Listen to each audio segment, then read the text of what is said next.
What's up everyone, and welcome back to our channel for another exciting episode of our League of Legends Top 5 Plays. Not only do we have some sick highlights in today's video, but there's also a $50 RP giveaway at the end, so stick around if you want in. Without further ado, let's begin with backdoor Twitch and some lightning speed on LeBlanc. She was helping Thresh to move their vision forward, but now that mid lane farm is looking juicy and she heads over to clear it. Xerath tries to poke and she dodges, but her ult isn't quite up, leaving her stuck, but Thresh is on the way. They lay on the damage, but she sneaks out with her passive, which forces the ult from Xerath, but a great juke back dodges it, Wing to the Lantern to get her out a second time, just to go all the way back to Xerath, catching him with his pants down. Her skill shot dodging pays off as she jukes 3 more spells in a row to take him down with a bit of help from Ashe's arrow.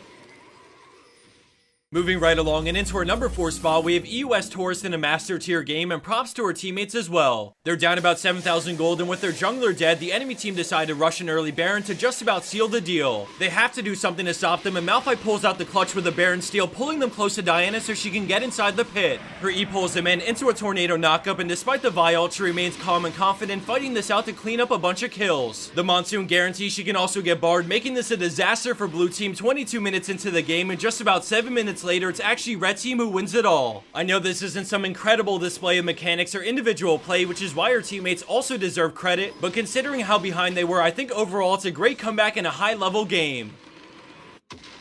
Our next play features an incredible turnaround play that blindsides the entire enemy team. If you blink, you might just miss it. Orianna's team had to give up Dragon, but their jungler tried going for the steal, so now he's in full retreat. All of a sudden, the planets align and they turn at the same time, Amumu going in with his Q, but the ball is already in transit to give the mummy some follow-up to his ult. He flies in, comboing his ult with the shockwave and laser from Lux, instantly deleting the enemy team in convincing fashion.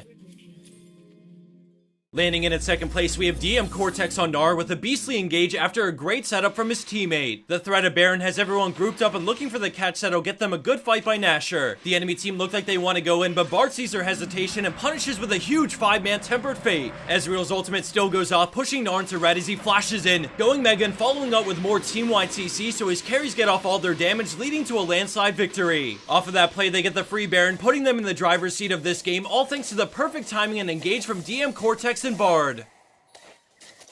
And finally, our last play comes from a Diamond 1 Elo game featuring one of the only Mord plays we've ever had on this show. And before you freak out about Mord, he's been nerfed and this guy's only 1 and 2, so hopefully you put your personal experiences aside because this is such a sick play. He's using Renekton's Ghost to tank Dragon, but here comes the enemy team, so he helps zone them while securing the buff. He's left alone in a straight up 1v5, but Dragon procs the slow from Rylai, so he starts to kite back, dodging the cocoon before realizing he has to turn and fight. Keep your eye on how he controls the Dragon, using the slow from Rylai to close the gap on Ahri, flashing for the kill. He puts the Dragon on Vayne while simultaneously falling back and eating everyone for a big shield and multiple slow targets. He kites back, putting the Dragon on Elise for the sniper kill, and then he breaks line of sight so he can get them close enough to burst Vayne. The Dragon swaps over to Janna, slowing her, which leads to the quad and boils us down to an easy cleanup for the pentakill. Honestly, this play is equally about his Dragon mechanics as it is about his own champion mechanics. Being able to micro everything at the same time while utilizing the Rylai slow from the Dragon and his shield passive is pretty incredible.